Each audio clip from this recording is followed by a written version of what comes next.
বন্ধুরা, আপনারা যদি একটু চোখ কান খোলা রাখেন তাহলে আপনারা দেখতে পাবেন পাড়ার মুদিখানা দোকান থেকে শুরু করে শহরের বড় বড় চোখ ধাঁধানো ওষুধের দোকানগুলিতেও বিনা প্রেসক্রিপশনে মুড়ি মুড়কির মতন বিক্রি হচ্ছে যৌন উত্তেজনার ঔষধ। আবার এই ইন্টারনেটের যুগে অনলাইনে ঘরে বসে অনেকেই এটিকে জোগাড় করে নেন।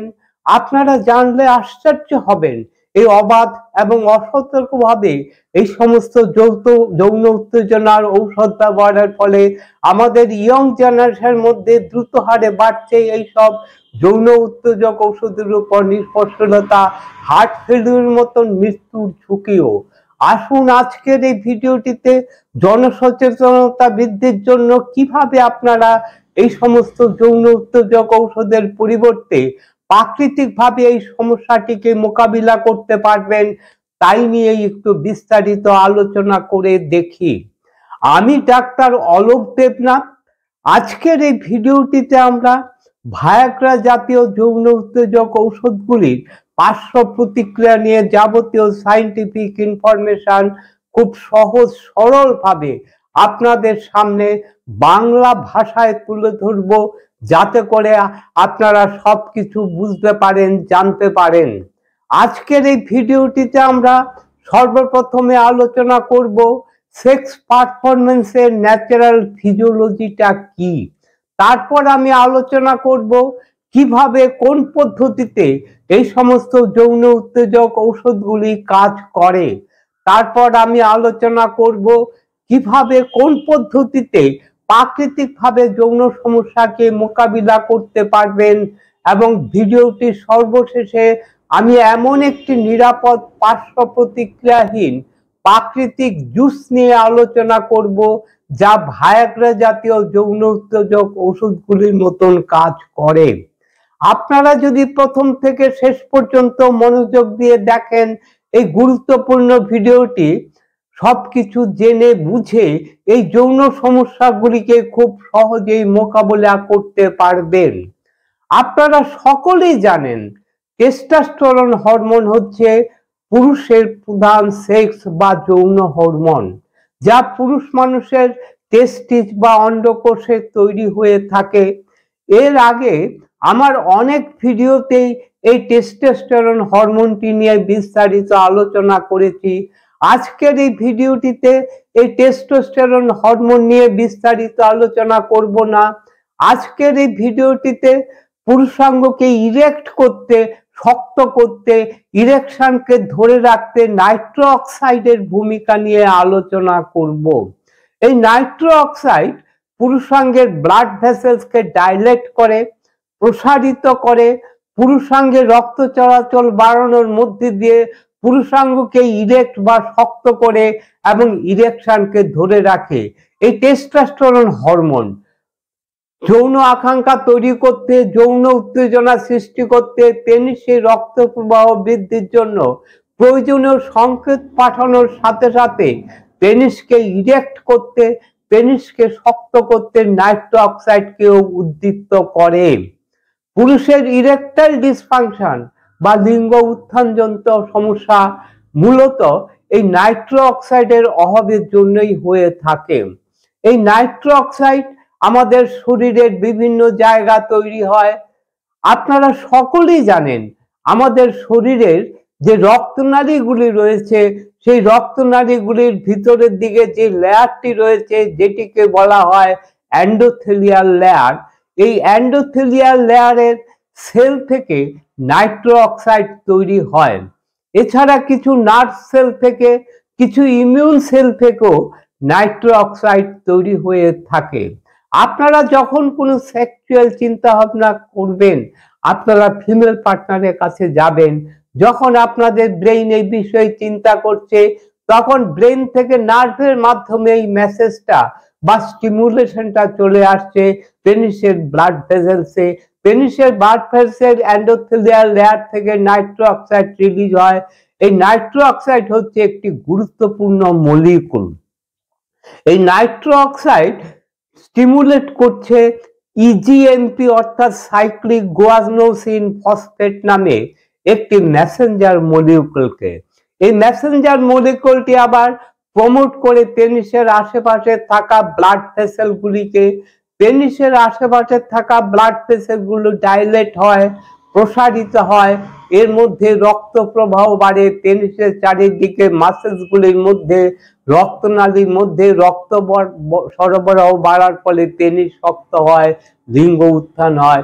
এই অবস্থাটা কিছুক্ষণ পর্যন্ত থাকে। আবার যখন নাইট্রিক অ্যাসিডের লেভেল কমে যায়, নাইট্রো অক্সাইডের কনসেন্ট্রেশন কমে যায় এবং ইজিএমপি মলিকুলটি ব্রেকডাউন হয়ে যায়, তখন আবার পেনিস ইজাকুলেশন হওয়ার পরে শিথিল হয়ে আসে, স্বাভাবিক অবস্থায় চলে আসে।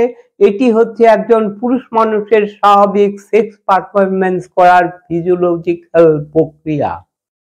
আসুন এবার আমরা একটু দেখে নেই কিভাবে ভায়াগ্রা জাতীয় ওষুধগুলি পেনিসকে ইরেক্ট করে এবং দীর্ঘক্ষণ ইরেকশনকে ধরে রাখে।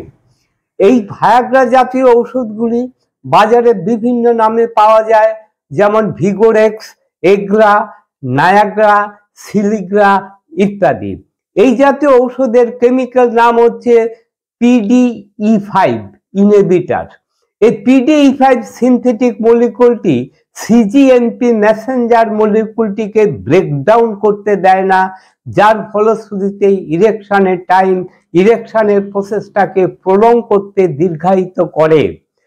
এর আবার অনেক ধরনের সাইড এফেক্ট বা পার্শ্ব প্রতিক্রিয়া আছে। আমাদের শরীরে প্রাকৃতিকভাবে যেভাবে নাইট্রো অক্সাইড আমাদের পেনিসকে ইরেক্ট করে এবং ইরেকশনকে ধরে রাখে, সেক্ষেত্রে কোনো রকম সাইড এফেক্ট বা পার্শ্ব প্রতিক্রিয়া হয় না। প্রাকৃতিকভাবে এই ঘটনাটি শুধুমাত্র পেনিসের ক্ষেত্রেই ঘটে থাকে, পেনিসের ক্ষেত্রে টার্গেটেড হয়ে থাকে। কিন্তু যখন আমরা এই জাতীয় ওষুধপত্র দিয়ে নাইট্রো অক্সাইডকে পেনিট্রেট করি, সেক্ষেত্রে টার্গেটেড হয় না, সেটি সারা শরীরেই তার প্রভাব ফেলে। আমরা সবাই জানি নাইট্রো অক্সাইড আমাদের ব্লাড ভেসেলকে ডাইলেট করে, প্রসারিত করে। সেটি যদি অতিরিক্ত হয় তাহলে আমাদের শরীরে নানান ধরনের সমস্যা দেখা দেয়। মাথা ব্যথা হতে পারে, চোখে মুখে ফ্লাশিং হতে পারে, চোখ মুখ লাল হয়ে যেতে পারে, ইন্ডাইজেশন হতে পারে, নেজাল কনজেশন হতে পারে। অনেক ক্ষেত্রে প্রেসার কমে যাওয়ার জন্য লাইট হেডনেস, ভার্টিগোর মতন সমস্যা দেখা দিতে পারে, পিঠে ব্যথা হতে পারে।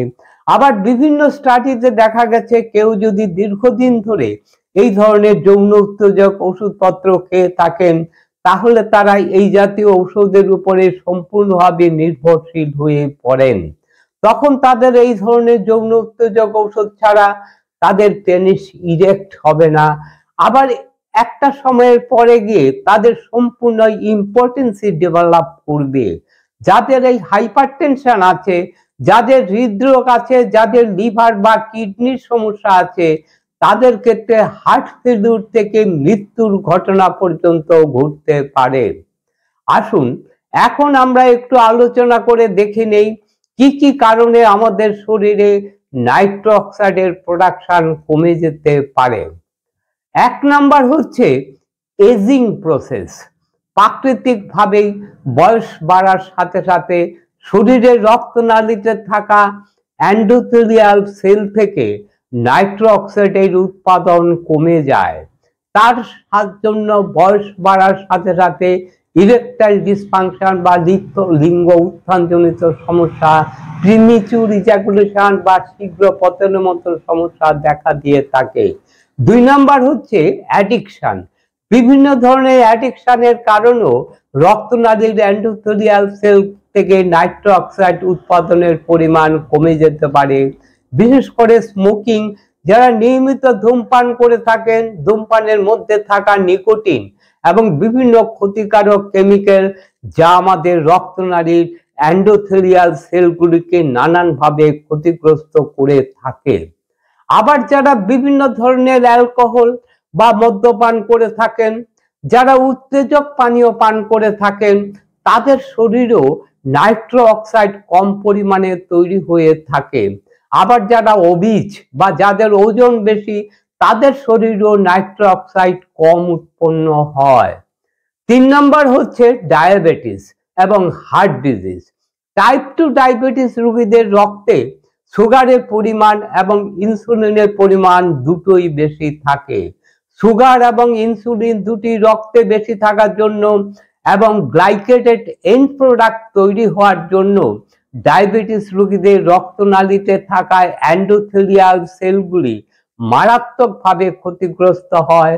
তাই আপনারা দেখে থাকবেন বেশিরভাগ ডায়াবেটিস রোগীরাই এই ইরেকটাইল ডিসফাংশন এবং প্রিমেচিউর ইজাকুলেশনে ভুগে থাকেন। আবার বেশিরভাগ ডায়াবেটিস রোগীরাই ভুগে থাকেন উচ্চ রক্তচাপ বা হৃদরোগে।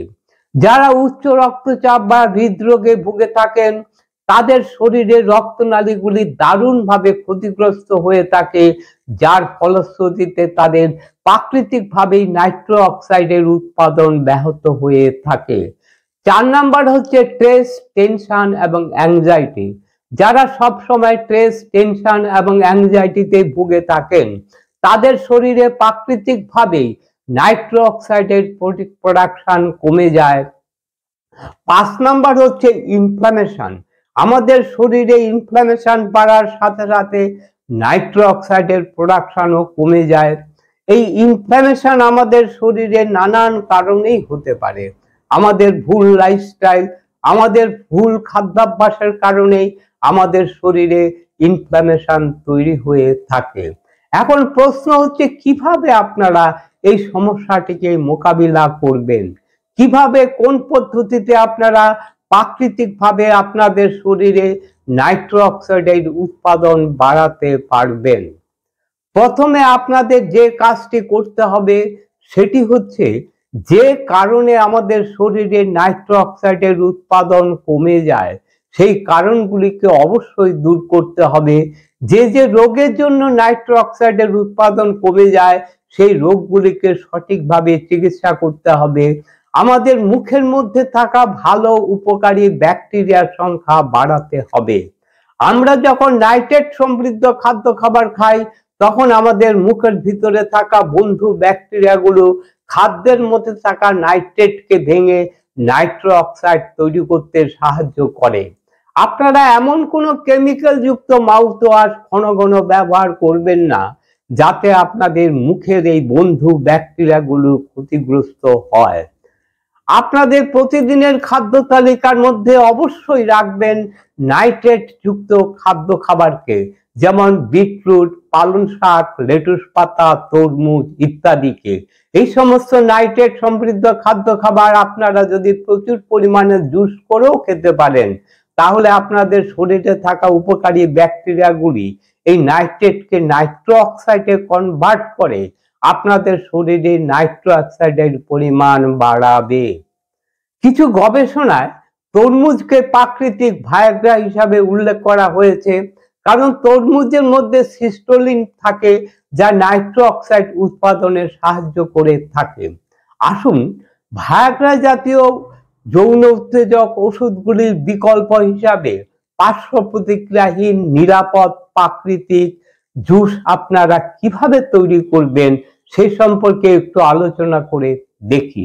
এই জুসটি তৈরি করতে প্রথমে আপনাদের কয়েকটি জিনিস আগে থেকে জোগাড় করে নিতে হবে। 1, ছোট সাইজের একটি তরমুজ। 2 টেবিল চামচ বিটের পাউডার বা মাঝারি সাইজের একটি বিট।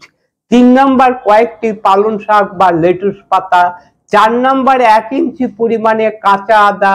5 নাম্বার 1 চামচ হিমালয়ান পিঙ্ক সল্ট। প্রথমে আপনারা তরমুজটিকে ভালো করে তরমুজের বাইরের খোসাটিকে বাদ দিয়ে দেবেন। তরমুজের সাদা অংশ এবং লাল অংশ তরমুজের বিচি সমেত ছোট ছোট করে কেটে টুকরো টুকরো করে নেবেন। তার সঙ্গে 2 টেবিল চামচ বিটরুটের পাউডার বা ছোট একটি বিটকে ছোট ছোট করে কেটে নেবেন। এর সঙ্গে 1 ইঞ্চি পরিমাণ কাঁচা আদা ছোট ছোট করে কেটে নেবেন। এর সঙ্গে চায়ের চামচের 1 চামচ হিমালয়ান পিঙ্ক সল্ট দিয়ে দেবেন। তারপর এটিকে ভালো করে মিক্সচার মেশিনে জুস করে নেবেন। এই জুসটি সারা দিনে ফ্রিজে রেখে 2 থেকে 3 বার পান করতে পারেন। একটি জিনিস আপনারা অবশ্যই মাথায় রাখবেন, এইভাবে যদি আপনারা এক নাগাড়ে 1 মাস পান করতে পারেন তাহলে আপনারা খুব সহজেই এই সমস্ত যৌন সমস্যা থেকে মুক্তি পাবেন।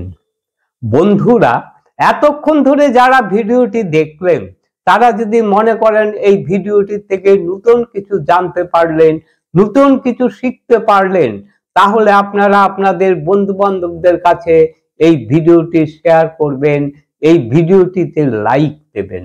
আবার যাদের এই ধরনের ইনফরমেটিভ ভিডিও ভালো লাগে তারা অবশ্যই এই চ্যানেলটিকে সাবস্ক্রাইব করে রাখবেন, নতুন নতুন ভিডিও পাবলিশ হওয়ার সাথে সাথে নোটিফিকেশন পাওয়ার জন্য। ভিডিওটি সম্পর্কে আপনাদের যদি কোনো প্রশ্ন থাকে আপনারা অবশ্যই কমেন্টসের মাধ্যমে জানাবেন। আমি চেষ্টা করব আপনাদের সব প্রশ্নের উত্তর দেওয়ার।